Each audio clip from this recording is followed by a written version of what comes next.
Hello guys, Assalamualaikum, নমস্কাৰ স্বাগতম জনাইছো আমাৰ নতুন ব্লগত আজি মই আপোনালোকক বেংগলৰত আমি থকা ৰুমটো দেখাব ওলাইছো তে আহক দেৰি নকৰাকে ভিডিওটো আৰম্ভ কৰো এয়া আমাৰ ৰুমৰ ফ্ৰন্টৰ দৰজা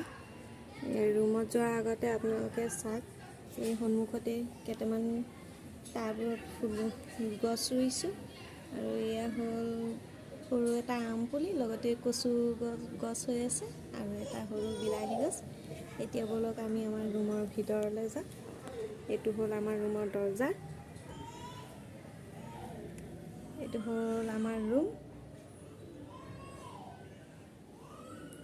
এই ৰুমটো আপোনালোকে চাওক সেইফালে আছে বেডৰুম আৰু এটো ফ্ৰন্ট সাইডটো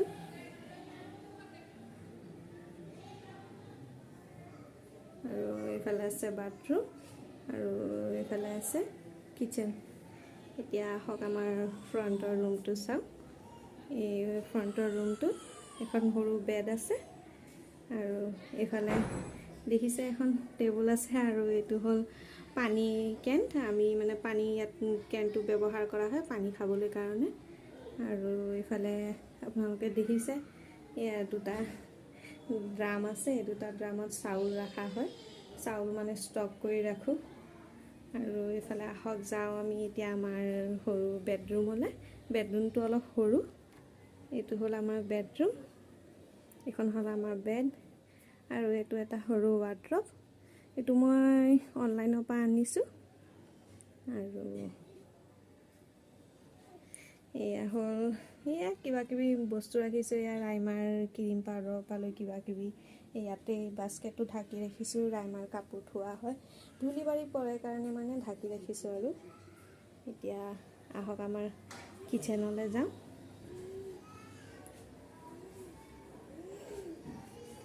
এটো হ'ল আমাৰ মিনি কিচেন ইয়াতে মই গেছটো থৈছো আৰু এটো দেখিছে খিৰকিখন আছে ইয়াতে বেচিন টেচিন মানে কিচেনটো সৰু ইমান সুবিধা নাই থবলৈ বাসন বৰ্তন মানে এনেকৈ ৰাখিছো আৰু ৰুমটো সৰু কাৰণে ইয়াতে কিচেনতে চেয়াৰ কিখন থৈ দিছো ফ্ৰন্ট ৰুমটো থবলৈ মানে জেগা নাই যে সেইকাৰণে ইয়াতে থৈছো এতিয়া দেখিব পাৰিছে আপোনালোকে মোৰ মিনি কিচেনটো আৰু এফালে বাথৰুম আছে ইয়াতো টয়লেটো আছে বাথৰুম এটাচ হয় মানে এটোই হ'ল আমাৰ সৰু ৰুম আৰু এতিয়া চাওঁ আহক আমাৰ বাহিৰৰ দৃশ্যটো ৰুমৰ ফ্ৰন্টৰ এই বেলকনিখন এয়া হ'ল ৰুমৰ ফ্ৰন্টৰ বেলকনি এয়া আপোনালোকে দেখিব পাৰিছে এয়া চাক আৰু এইফালে হৈছে আমাৰ ৰুমটো এতিয়া এইটোৱে আছিল আমাৰ বেংগলোৰৰ সৰু সুৰা ৰুম তে গাইজ ভিডিওটো কেনেকুৱা লাগিছে কমেন্ট বক্সত জনাব আৰু ভাল লাগিলে লাইক কৰি দিব আৰু সাবস্ক্ৰাইব কৰিব নাপাহৰিব তে লগ পাম আমি নতুন ব্লগত আশা কৰো আপোনালোকে তেতিয়ালৈকে ভালেই থাকিব এতিয়া ৰাইমা বাই বাই কৈ দিয়া